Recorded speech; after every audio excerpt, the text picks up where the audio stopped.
Welcome to the WORKOLOGY podcast, where we discuss the science and art of the workplace, gain powerful insights, resources, and perspectives on the industries of human resources and recruiting. Join your host, Jessica Miller-Merrill, chief blogger of bloggingforjobs.com, for an in-depth and no-holds-barred look into the future of our most powerful business asset, the employee. And now, welcome your host, Jessica, with this podcast episode of WORKOLOGY.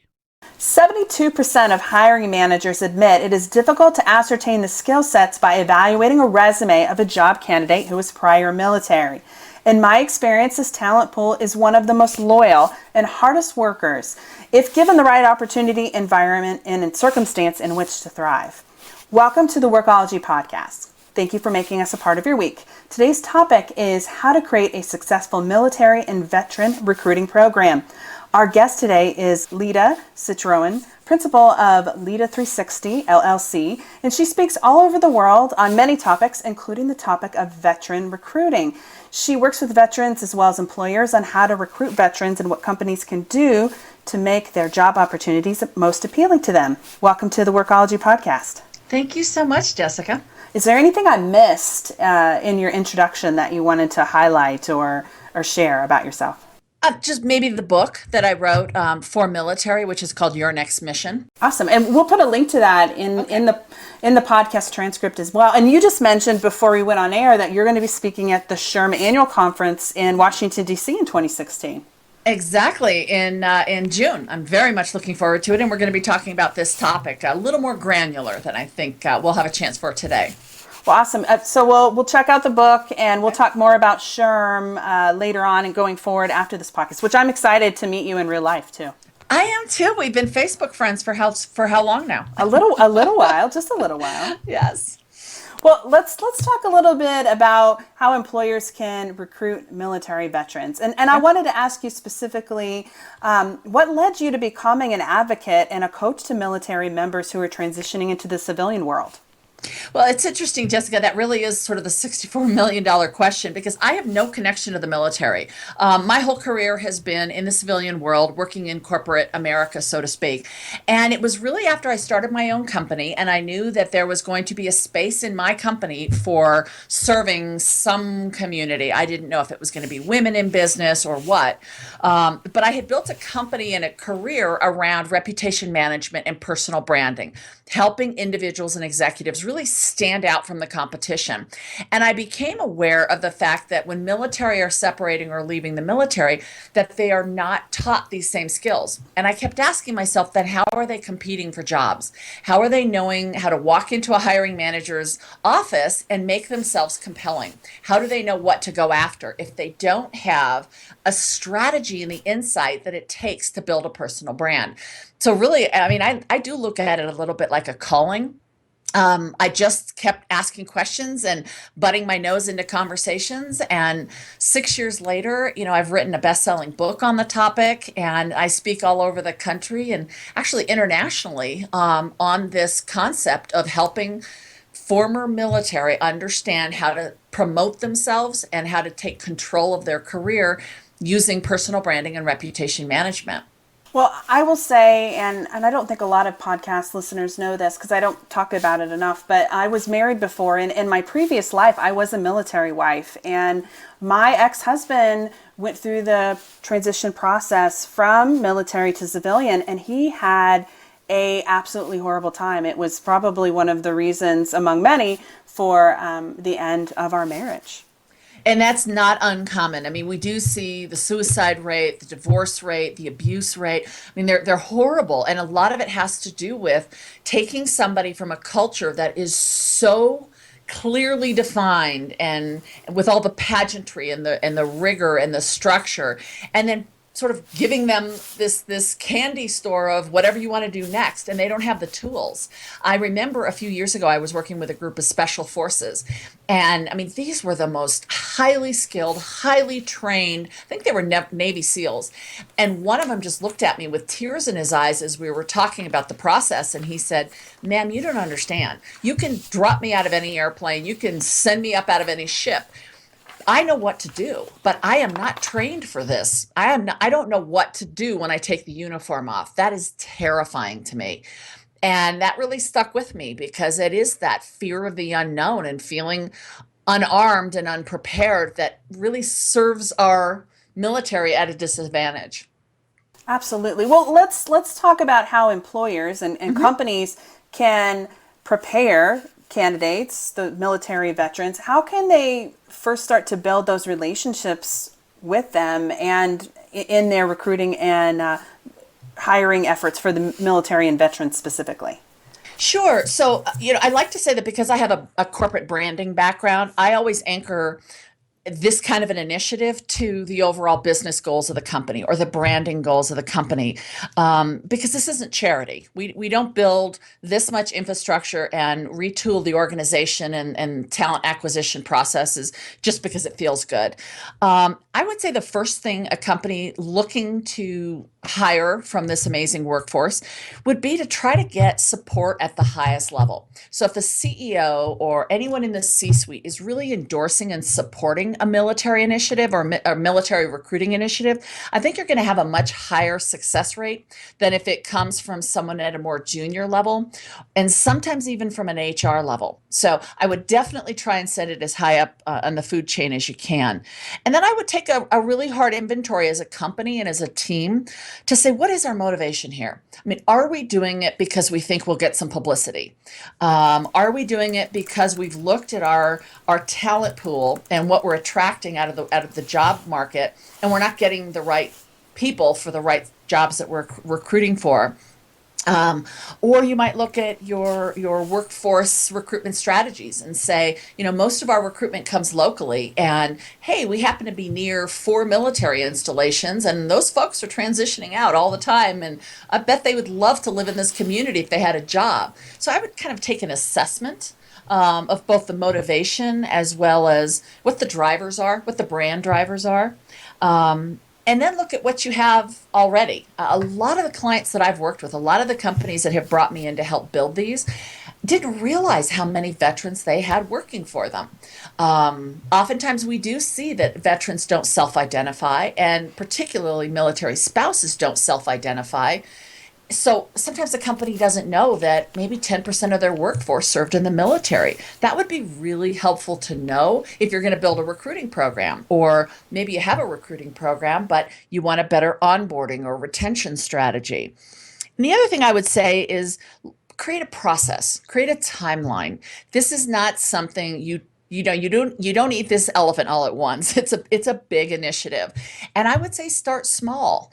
When I've been on panels or I've listened to companies that have done it really well talk about what they think a key to success was, they all say they started small. They started with trying to hire 5 new veterans or trying to reach out into this community a little more aggressively. They didn't try to do it all at once. And I really think that's a big key to being successful, to building your brand as a company as being veteran friendly, and then eventually really veteran committed. Let's talk a little bit about the military veterans themselves. How do they like to be approached for job opportunities? Is there a secret sauce, or is there a best practice? I think the secret sauce is just remember they're human beings. And I think sometimes, and I was intimidated when I first started working in this space because I didn't know the right questions to ask. I didn't understand the acronyms. The uniforms felt so formal to me. And there's a little bit of that on the civilian side, right? I mean, look at the numbers. There's less 1% of the population actually serves in the military. So unless you have a relative or a spouse or a family member that has served, you might have a complete a sense of intimidation by it. I would say any company that can tie the work and their recruitment to their values has an advantage in hiring military. And being a branding person, I'm a little biased to values and mission statement and visions, but think about the last employer that veteran worked for. It was all about values. It's about service before self. It's about, respect and leadership and integrity and these amazingly rich military values. When a company can say, as an organization, these are our values and this is how we live them, and everyone in the organization is singing from the same playbook, then that veteran feels a sense of belonging. And I think what we're seeing is a lot of companies are promoting or marketing values that they aren't living. And that causes a disconnect for the veteran candidate. And they're the ones who will spot it probably a lot quicker than a civilian will, because they understand what it means to put your life on the line for a set of values. I think the other thing that is successful when companies are talking to veterans is break down the job into tasks. So it's one thing to say we're looking for a Java developer or we're looking for a human resource generalist. Well, a human resource generalist in the Army might be very different than it is in a tech company. So really kind of clarify what that job looks like. The veteran will be able to make the leap between what they did and what this looks like if it's spelled out a little bit clearly. And I would say tie it to outcome.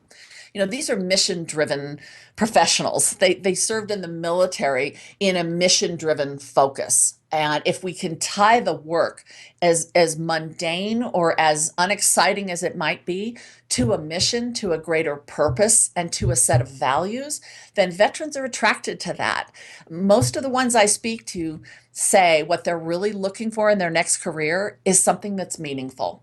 They don't have to be a rock star. They don't even have to be a leader, but they want to go home at night to their families and know that they made a difference and they contributed. That's really important to them.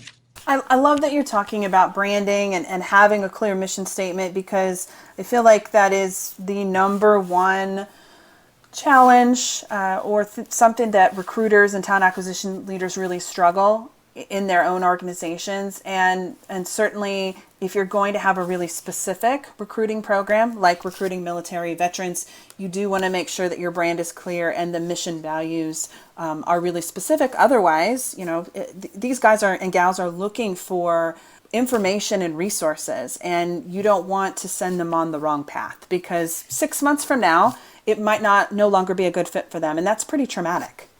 And the beauty about branding, you're absolutely right. The beauty about branding is it's not about perfection, right? If it's corporate branding, organizational, or personal branding, it isn't about being perfect. It's about being consistent and being authentic. So a company that says, we really try to make a difference in our community, they don't have to be, doing it in a grandiose way. But if you can show proof that, we do sponsor these things and we do bring in these community members and we have a commitment, then that's consistency. And that's what veterans are looking for. They're looking for a set of values that they can ascribe to and align with.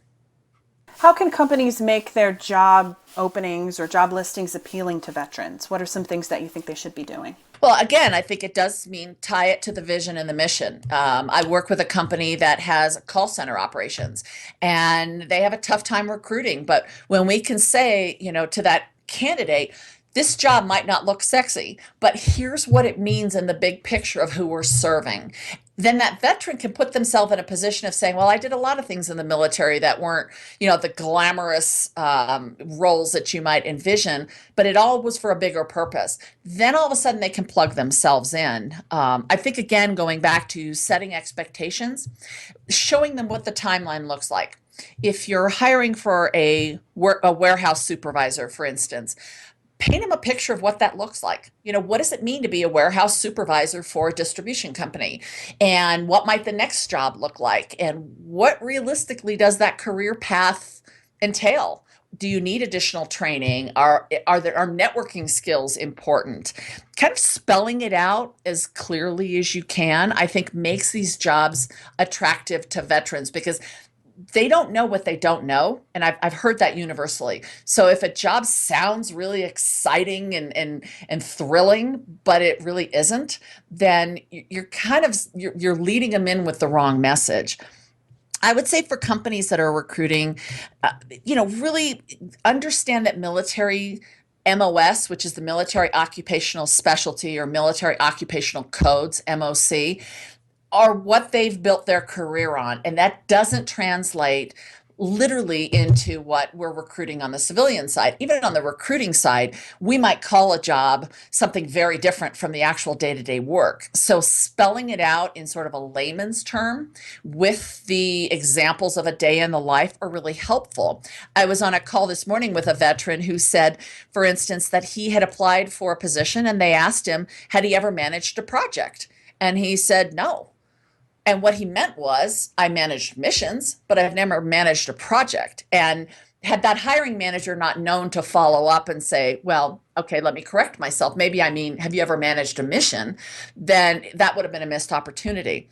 So the narrative is very different. And your ability as a recruiter or a hiring manager to be authentic and show humility and say, you know what? I don't know what the military equivalent term is, but here's what you would do in this job. And these are the kinds of things you'd be responsible for. The veterans get that. They understand this is going to be different. And if you make it easy for them to paint a picture in their mind, then they're going to help. They're going to be able to see if they line up with that.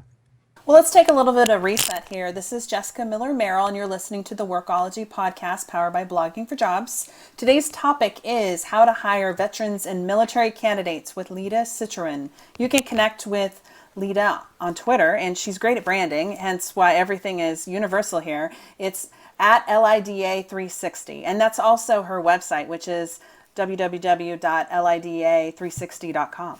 Thank you. Yeah. Well, so let's get back to the questions. I mentioned at the beginning of the podcast segment that 72% of hiring managers, they're admitting that it's difficult to understand or ascertain the skill set of veteran job candidates. And we talked a little bit about this in the earlier question. What do hiring managers or recruiters need to do in order to better understand these skills and experiences and abilities? Is it just having a military dictionary or an MOS translator, or is it more than that? So I think one of the first things to do is talk to the veterans. When I first started working in this space, I didn't understand how different it was going to be. And I didn't know what I didn't know. And I would walk into these training programs or these workshops, or I'd give a speech at a conference. And really, I was immediately hit with the fact that I don't understand military jargon. I don't understand, there's a rigidity and a formality, almost a pageantry to the military. And I wasn't sure what that was. And I actually enlisted a lot of vets to kind of help me talk through it. So I think if we come at it with a sense of authenticity, asking questions because we really want to know, this is a group of people who they want to help. I mean, their whole life has been about service. And if they think they're making a difference and helping you because that'll help them and then the brothers and sisters coming up behind them, they are willing to enlist that support for you.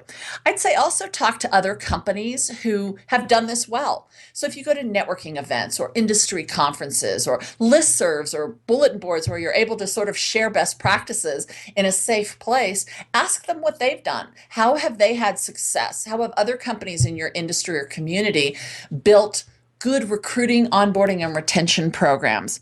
I think it really is important, if you're going to put any effort anywhere, is to start with your hiring managers and recruiters. The in-person experience really comes to life when that veteran is sitting across from someone who is a brand ambassador and a representative of that company. So when they're sensitive to the military nuances, when they're able to ask good questions, when they're trained on what not to ask, which, believe me, I've heard horror stories on what some hiring managers have asked veterans, and not for ill intent, just because they didn't know. But when they're able to understand, for instance, that if you ask a veteran to tell you about a time they did something they're really proud of, that causes a lot of internal conflict for somebody coming out of the military. Here's why. In the military, we teach service before self. The military is about taking responsibility and accountability, but never credit. So that's a difficult transition when I'm teaching them, for instance, how to promote themselves. It's hard for them. And they will typically answer a recruiter's questions with, well, my squad did this, or my unit did this, and as a team, we did this. And I have to tell them, that hiring manager is not looking for a unit or a platoon. They're looking for an individual. So the concept of I versus we is very difficult for the military. Teaching your hiring managers and your recruiters about that empowers them to not discard that as insecurity, but actually understand that it's humility. And I would say, look at your online tools, look at your website, look at your application process, understand if there aren't places that you can highlight the fact that you're encouraging former military to apply, that you're excited about recruiting military spouses, for instance, and maybe adjust or retool the application process to accommodate some of the difference in skills and experience that our military veterans are going to bring versus a civilian or somebody right out of college. I've seen a lot of companies, including AT&T, on their veteran recruiting sites. They offer, and I referenced this in the earlier question, the MOS Skills Translator. Do you think these are beneficial for recruiters and job seekers? Or do you recommend maybe some, you mentioned the in-person, like talking to internal employees who are veterans, but what's your take on the MOS Skills Translators? I mean, I think at a very basic level, they're probably helpful. It's helpful to understand that a mechanic in the Navy might look different than a mechanic at a Ford dealership. A logistician in the Army might look kind of similar to a fleet manager for a school district.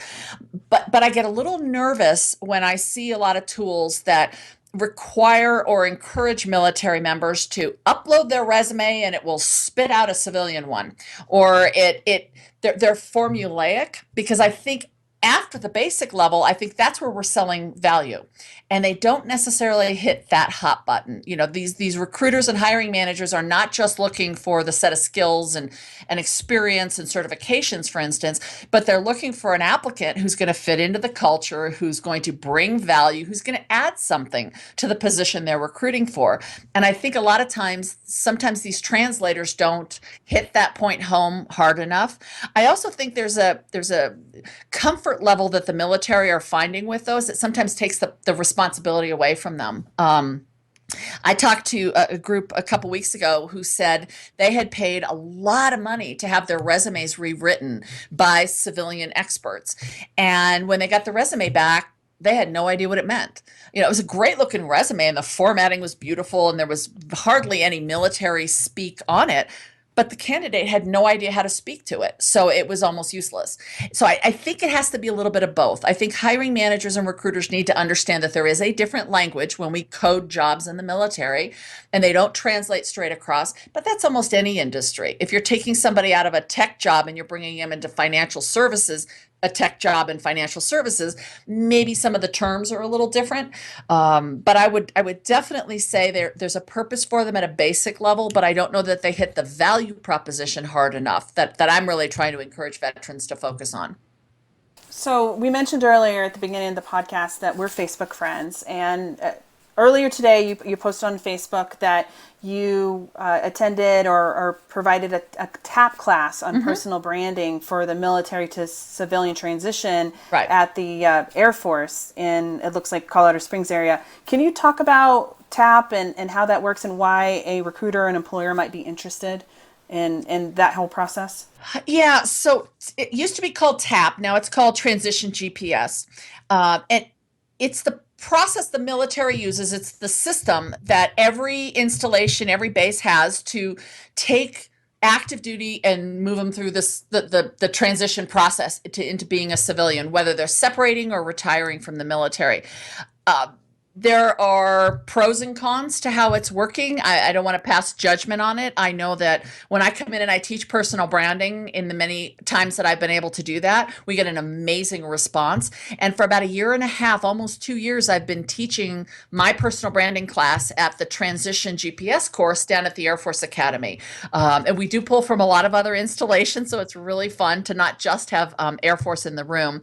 But this is the time when someone, whether they're 30 days or 18 months out from retiring or separating, starts to think about what they're going to do next. And the Transition GPS and TAP classes take them through everything.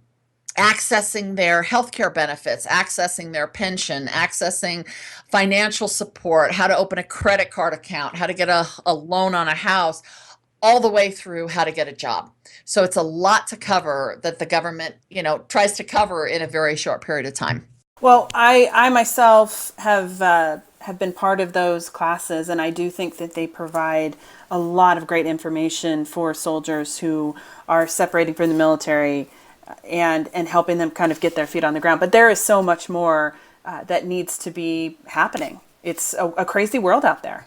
Well, it is, and it's, again, I go back to that thought that I had when that SEAL said to me that they feel unprepared. They take the uniform off and their whole story goes away. And while you and I might, change our wardrobe all the time and feel redefined and all of that, for them, their whole life is on that jacket with the decorations and the patches and the emblems. It tells everything they've been through. And it's also a way that they can look at someone else and tell what they've been through. So taking all of that away and walking into our world is terrifying, and I don't blame them. I can't imagine. It's even more than going into a foreign country, because a lot of these men and women have been in countries you and I can't even find on a map, and they've thrived in their responsibilities and the leadership roles they were asked to do. And I really think when companies look at the kind of workforce I think that we're looking for today, and I've spoken to so many hiring managers who say, the kind of people I'm looking for, I don't care what age they are, but I need people that have character, that understand what hard work looks like, that are resilient and aren't going to freak out if something changes, that can be adaptable. If we change a business process or we change direction, they're going to be able to go with the flow, and they're creative. They know how to problem solve. They can think and work independently. I say to them, there's 2.6 million veterans who've served since 9/11. There's your workforce. I mean, they might not be trained in your process, in your system, but they weren't trained when they got into the military at 18 or 19 years old either. So they're highly adaptable and trainable. Military veterans are one of my top 3 hidden talent pools for 2016 with the way the market is. They're such great, talented, moldable, flexible professionals that can do so many different things. Yeah, and look at their last employer. I mean, most of us aren't asking them to do jobs that they have to put their life on the line for. So I think they can handle it if a shipment is late or the company's moving offices, things that might freak us out. They're okay with that. They're pretty okay with that. And then the spouses are another piece. I'd love to just spend a moment and touch on that. Oh, yeah. I think a lot of times we forget that when somebody serves in uniform, there's oftentimes a spouse who is serving as well, but not in uniform. And it's kind of a misunderstood community. My associate, who's been with me for almost 5 years, is a military spouse. And I've seen what she's had to go through when her husband will get PCS orders and they've got to relocate the whole family. And you referenced when we were doing the briefing for this that an article I had written for Entrepreneur Magazine about military spouses. And I think when we look at the qualities of veterans, the resiliency, the adaptability, the call to service, the generous nature of their spirit, they're the same for military spouses. I mean, these are the men and women who stay back and make sure that the bills get paid and the lawn gets mowed and the kids get to the doctor's appointment and they don't have their partner there. What's interesting for hiring managers to understand is sometimes you will see gaps on a resume. And if that isn't identified as somebody who says, I'm a military spouse and that's why I've moved around a lot, it can look like job instability. And that's something to just heighten awareness about. If there's gaps on a resume or a lot of moving on a resume, you might ask yourself, could this person have a connection to the military? And if so, then let's work off of that platform, because a lot of military spouses don't self-identify. They think it's a detriment to their career to highlight the fact that, yes, I could get moved again. But gosh, for the 2 years that I work for you, I could deliver exceptional value. That's just something to keep in mind. Absolutely. And we'll link to the Entrepreneur Magazine article, which I think is fabulous. And so many great women, so many great men that are military spouses that you should consider. And in this world of high-tech technology, people can do jobs and do them well, even working from home in different countries even. So imagine your operation could be 24/7 because you have an employee who's stationed in Germany when you're here in the United States. Absolutely. And their network is fantastic. I mean, they know everybody because they have lived all over the world. What's one piece of advice you could leave our HR and recruiting listeners with who are interested in getting started in hiring former military? The one piece of advice I would have is please do it. Please do it. This might sound scary and daunting and overwhelming, but it isn't. If you look at the companies that have done an exceptional job, the Disneys, the USAAs, the Verizons, Bank of America, they've been doing this for a long time, and they all started small. So start small. Tell your team, you know what? We're going to make an extra effort to see if we can attract military resumes. And then of those military resumes, wouldn't it be awesome if of the 10 positions we have open, if we just hired 2 either military veterans or spouses? It doesn't have to be a huge number. Once you make that little commitment, then look at your onboarding process.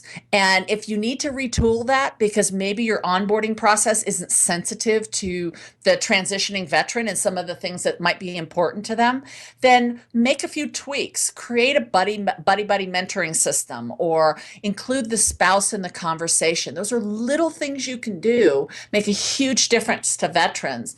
And then finally, as part of your building this out, look at your retention.